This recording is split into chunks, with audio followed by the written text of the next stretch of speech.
كلنا بنروح الجيم وكل يوم بنسمع حاجة جديدة في النيوتريشن او في التغذية. ممكن يكون حد بيهبد عليك، ممكن يكون حد ما يعرفش حاجة معينة في الموضوع ده، ودايما تسمع كلام كتير وما تعرفش تصدق مين. هل امشي ورا الشخص ده ولا امشي ورا الشخص ده؟ في الاخر ما تبقاش عارف انت تعمل ايه وايه الصح وايه الغلط. ففي الفيديو ده ببساطة اسمح لي ان انا اقول لك عن 5 هبدات او 5 حاجات مش مظبوطين في التغذية، واضمن لك 100% سواء انت لسه مبتدي تمرين او بقالك فتره بتتمرن او بتمرن ناس، حاجه زي كده ممكن تفرق معاك. يلا.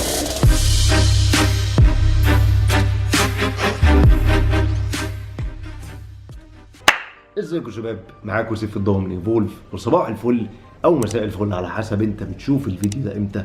وخليني كده احكي لك حاجه كده سريعه.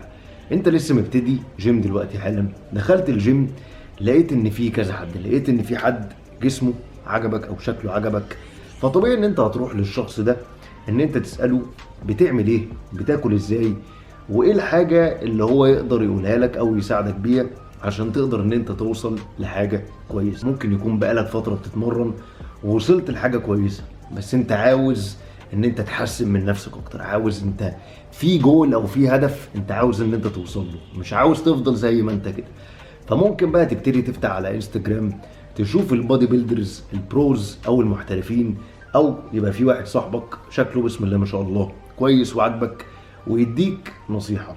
ففي نصيحة دايما بتتقال او كلنا عارفينها، هو يقول لك ان الاكل النظيف او الكلين فود او الاكل المسلوق او ايا كان ممكن تاكل منه باي كمية ومش هتتخن. وانا عاوز اقول لك بقى حاجة، ان دي هبدأ رقم 1 وان الموضوع ده مش صح. وخليني افهمك ليه. هنفترض ان انت اكلك كله رز مسلوق وفراخ مسلوقه وبتدخل كميه البروتين اللي انت محتاجها في جسمك، والموضوع ده حلو وهتزيد عضل، بس يؤسفني اقول لك برضه ان انت ممكن تتخن. هنفترض ان انت سعرات ثباتك، يعني دي السعرات ببساطه اللي انت لو اكلتها مش هتزيد ومش هتخس. سعرات الثبات بتاعتك مثلا 2500. لو انت اكلت من الاكل كله كلين ونضيف، يعني رز مسلوق وفراخ مسلوقه وخضار سوتيه، وكلت فوق سعرات الثبات ديت، انا عاوز اقول لك ان انت هتتخن 100%. ممكن بقى تلاقي شخص تاني صاحبك خارج من الجيم وتلاقيه جاب دونت، وتلاقي ان هو بيعمل بروجرس او تقدم كويس وبيخس، بس انت وزنك بيزيد او مش عارف تخس، وتساله انت بتعمل ايه. تلاقي الراجل ده بقى ابن حلال يجي يقول لك بص يا باشا، الموضوع ليه علاقه بعجز السعرات اللي انت بتعمله او كميه السعرات اللي انت بتاكلها في جسمك. لان انت لو دخلت الاكل كله كلين او نظيف، نعم البنزين اللي في جسمك هيبقى احسن بكتير، ولكن في نفس الوقت لو دخلت كميه سعرات اكتر من الاكل النظيف انت مش هتخس 100%، وده امر واقع. فالفكره كلها بيبقى على حسب عجز السعرات اللي انت بتعمله. مش معنى ان انت بتاكل اكل كلين او اكل نظيف معنى ان انت هتخس. فنصيحه، مش لازم ان انت اكلك كله يبقى كلين 100%، وفي نفس الوقت ما تخليش اكلك كله 100% على الله. تاني قصه بقى عايزين نحكيها، وهو ان انت رحت لنفس الشخص سواء انت لسه بتبتدي الجيم او سواء بقالك فتره بتتمرن، وسالته اكل كام وجبه في اليوم. لقيت الشخص دوت معاه شنطه بريها لك كده، بيقول لك بص انا معايا الوجبات بتاعتي وما ينفعش تاكل اقل من 5 وجبات في اليوم. وراك اللانش بوكس بتاعه، وراك ان هو فعلا معاه 4 وجبات وفي وجبه يعني كلا الصبح المفروض يعني. فتحس ان انت لازم تعمل كده. يقول لك انت لازم تاكل 4 أو 5 وجبات في اليوم عشان تشوف تقدم اصلا وعشان الحرق بتاعك، ولو ما عملتش كده انت مش هتزيد عضل. احب بقى اقول لك ان دي هبده او غلطه رقم 2، ان الناس دايما تقول لك انت لازم تاكل وجبات اكتر عشان تقدر ان انت تلاقي نتيجه، تقدر ان انت تزيد عضل او تقدر ان انت تخس.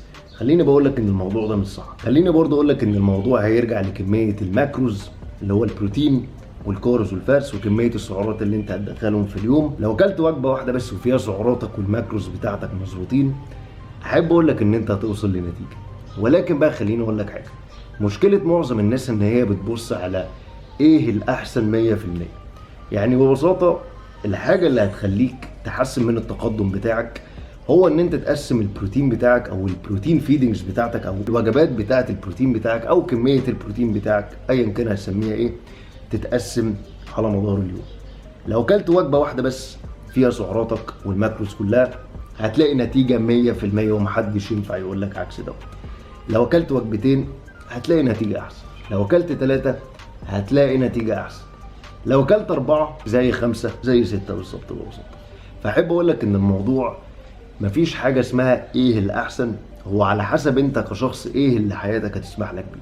ان احنا كان في ناس كنا بنمرنها والناس دي ما كانتش بتقدر ان هي تاكل اكتر من وجبه واحده بس في اليوم او وجبتين، على حسب ظروف حياتهم وظروف شغلهم وظروف عيلتهم ببساطه يعني. وعاوز اقول لك ان في ناس من دول خست ووصلت لنتيجه هي ما كانتش متخيلها. وهتقول لي ازاي يا سيف؟ هقول لك ببساطه، لان الاساسي او الحاجه الاساسيه اللي انت محتاج تعملها هو ان انت تتبع الاساسيات او البيسكس بتاعتك، كميه السعرات وكميه الماكرو. النصيحه اللي انا اقدر ارجحه لك، حاول ان انت تبقى ما بين ال3 وجبات ل4 وجبات في اليوم، ودي يعتبر سويت سبوت او حته كويسه لمعظم الناس. ممكن تقل عن كده لو دي ظروف حياتك او ده اللي انت تقدر تعمله في حياتك، ومش هتقدر تعمل اكتر من كده. وصدقني انت مش هتحتاج ان انت تاكل اكتر من كده الا لو انت بقى شخص بتموت والجوع او تفرز بصراحه يعني، ما فيهاش حاجه غير. والقصه رقم 3 بقى ان انت هتروح بقى تشوف اكبر واضخم حد في الجيم، يقول بس انا عاوز اعمل فورمه الجردات وانا اروح للشخص ده عشان اعرف ازاي اقدر ازيد عضل او ان انا احسن من التقدم بتاعي في الجيم او ازود من اوزاني. تيجي تساله يقول لك لو انت عاوز تزيد عضل لازم تاكل اكتر كميه اكل ممكنه، اللي اتحط قدامك تاكله. هتخش على الكشك تجيب لك 4-5 مولتو و2 عصير اناناس بتاع جهينه. الفكره في حاجه بقى، انا عايز اقول لك ان دي هبدا من اكبر الهبدات اللي انت ممكن تسمعها في حياتك. وخليني اقول لك ليه.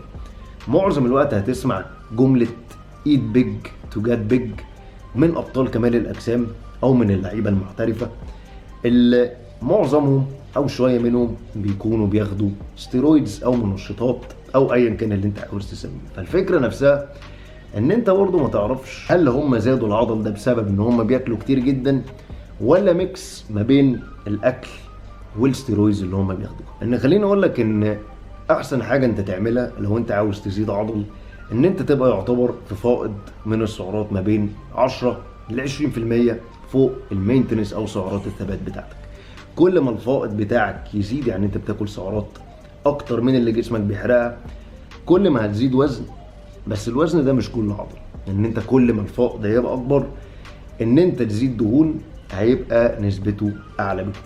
وخليني بقول لك حاجه، ان كل ما نسبه الدهون تزيد في جسمك ببساطه ده هيديك طاقه اكتر ان انت تتمرن، فهتلاقي ان انت بتشيل اوزان اكتر، فهتلاقي ان انت بتقوى في التمرين. بس عاوز اقول لك لما جم عملوا دراسات لقوا ان الفرق ما بين الناس اللي في فائض عالي جدا، لقوا مثلا 10% فوق سعرات الثبات بتاعهم ما كانش عالي قوي، ولكن الناس اللي كانت في فائض اعلى لقوا ان هم فعلا زادوا نسبة عضل او كمية عضل اكتر.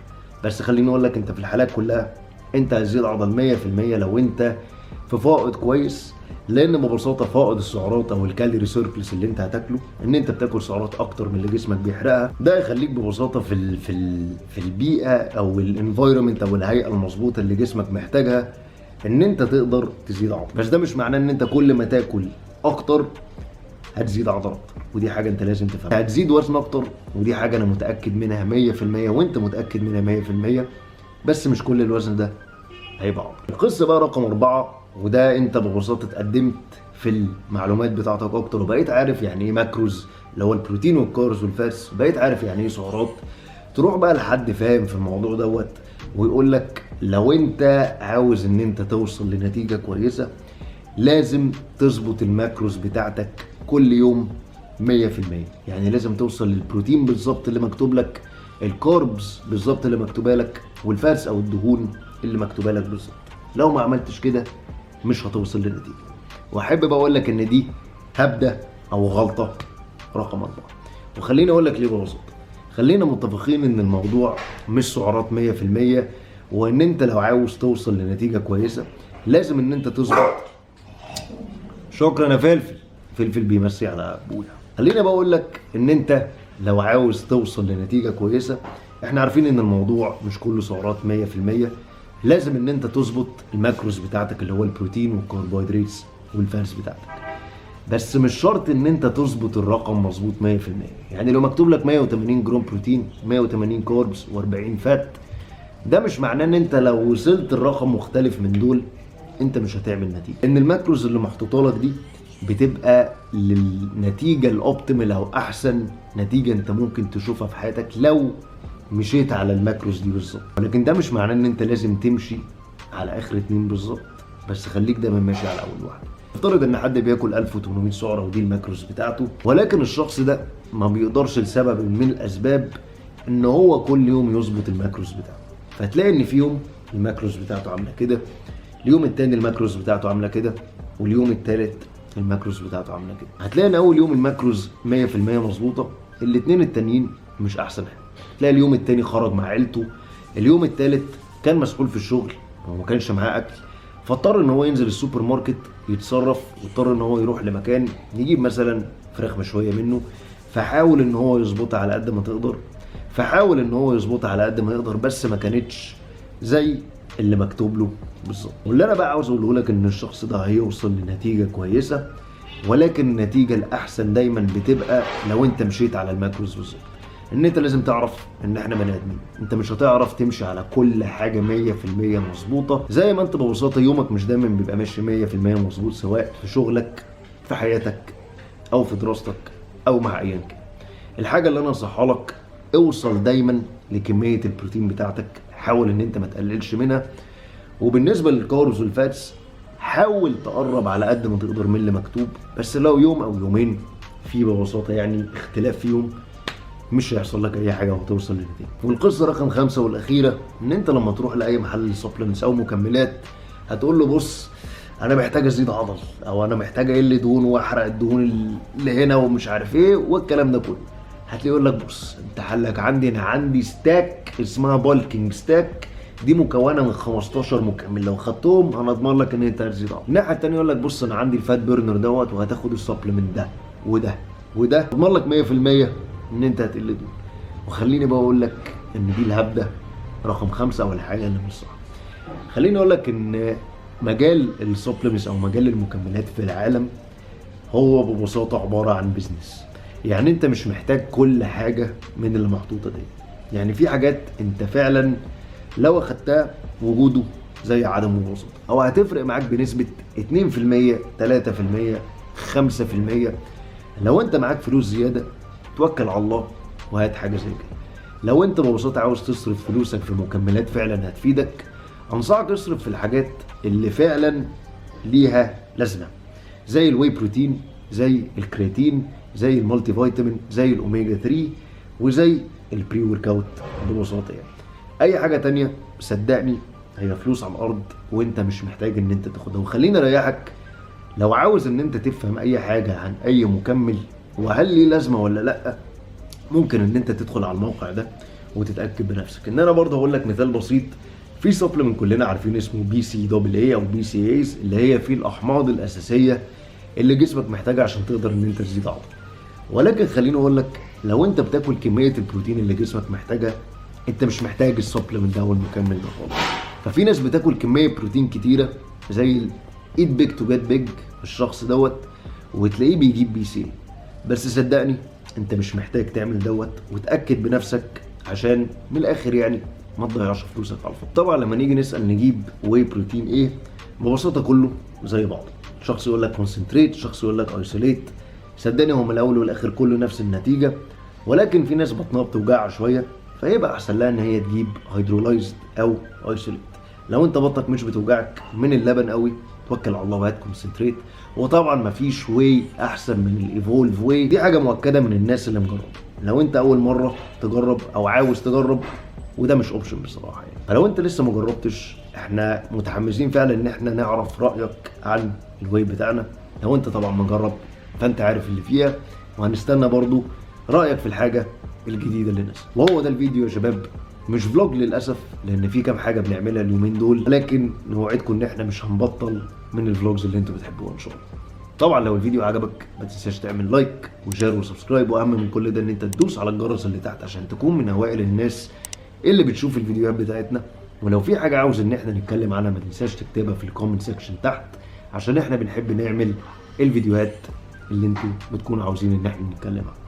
وكان معاكم سيف الضوء من ايفولف، اشوفكم في الفيديو الجاي. السلام عليكم.